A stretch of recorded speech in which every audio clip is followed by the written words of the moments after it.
Hi, good day, everybody. I want to talk a little bit about sight reading for guitar players. Um, I've played guitar for quite a long time, many years, and got by what I thought fine without sight reading, and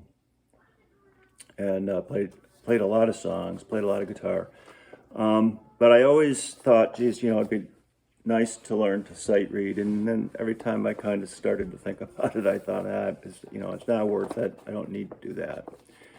So, but I think a lot of people do think about that, gee, it'd be nice to learn to sight read. And one of the reasons is that finally got me going on is I started getting a lot of books and they didn't have tab in them. And I wanted to learn some of the phrases and things like that. So I decided to learn to sight read. This is how I did it. And I think it's a useful approach.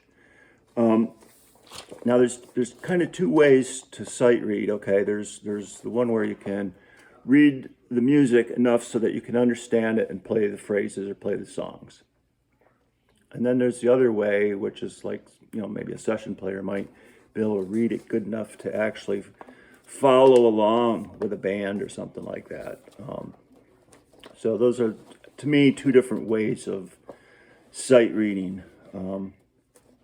I'm not to the level of being able to read along like for a recital or a band or something. Maybe a recital if I worked on it a little bit, but to just look at a piece of sheet music and play it to tempo, I can't do that, and it would take some additional time. So anyway, this is how I started, and maybe it's a good approach for those thinking about doing it. So the first thing that I would do is you could go online or you can grab, a book and get a diagram of the fretboard that lists all the notes. Because you really need to know where all the notes are on your guitar and how to find them. And so for an exercise, there's a bunch of things that you can do. But you could just start like with a C scale. I get to the fifth and stop and I look and I go, well, that's a G. Where else can I find that G? And well, I got one here on the open string here. I got another G here. And another G here. And start identifying where all these notes are on your fretboard, just to kind of get an idea of where to start. And you could do that several ways. Just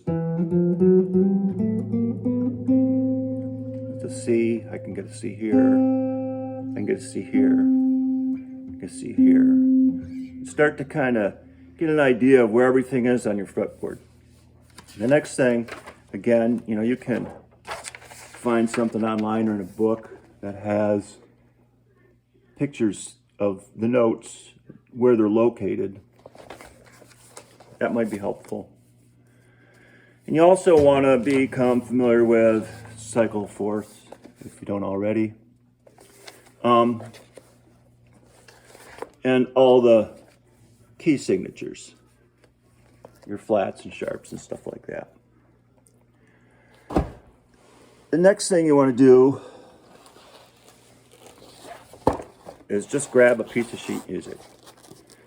Something that you've seen before, the song. Could be something like any of these. Just grab a piece of sheet music and grab something that doesn't have tab on it.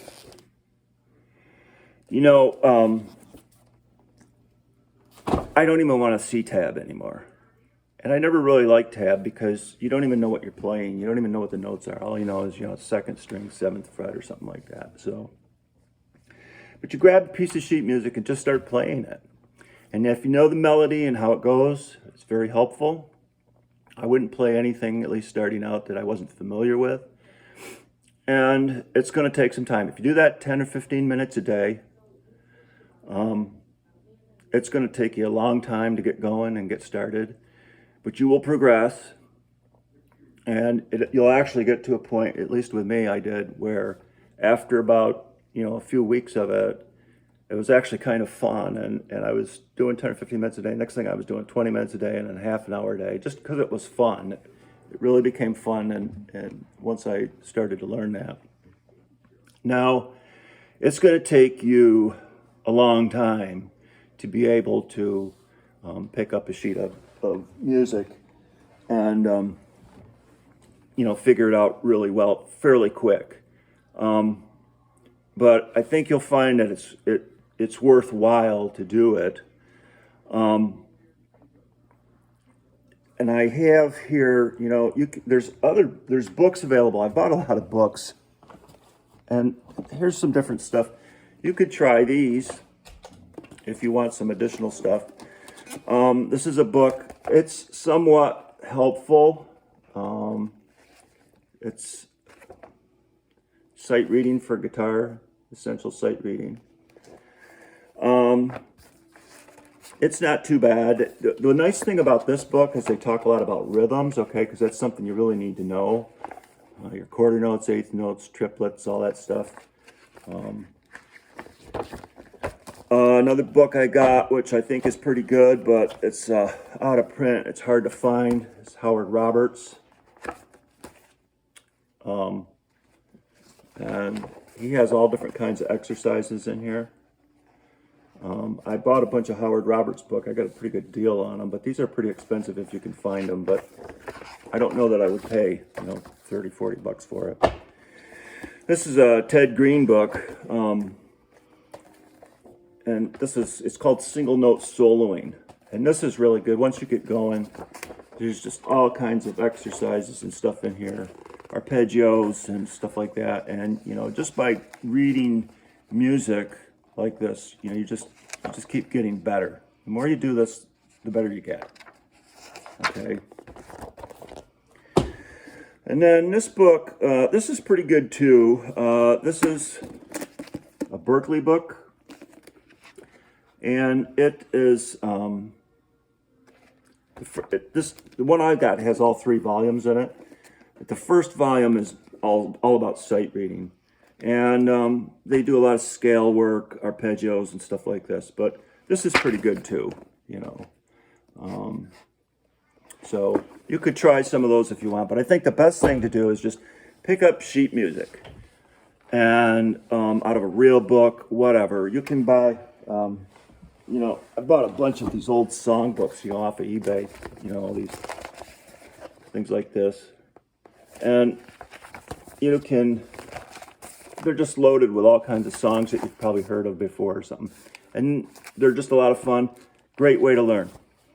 Now, I'd say it's going to take you about 6 months. Maybe you might go faster, but it might take you about 6 months to get to feel where we're pretty comfortable. You know where the notes are. You know where you can get them on different positions of the fretboard, because that's what you want to do. You want to play these. First play them in the first position, then go up to the 5th position, play them up there. So you start to know the whole fretboard. It might be helpful if you know a piano player that can help you with some of the time signatures and key signatures and things like that. You're going to have to kind of figure all that out, but there's plenty of resources available to do that. So anyway, grab some sheet music and try it. I think after about a year or so, you probably be pretty good. And that's kind of where I'm at, where I can pick up a sheet of piece music. I can look at some jazz phrases, or I can grab I can grab something like this, and out of a book, I can grab something like this, and I can play it, or learn how to play it. And I think you'll get to the point where, like me, I don't even want to see tab anymore. It just confuses me. So I try to, when I look at music, I either don't look at the tab, or I try to play music that doesn't have tab. So I hope that's helpful, and maybe somebody has some different tips or something like that for guys learning to sight read. But I think the best thing, again, I'll say it one more time, is just to get some sheet music and get started on it. Play songs that that you're familiar with, and I think I think after a few months you'll be really happy that you did it. So Thanks for watching.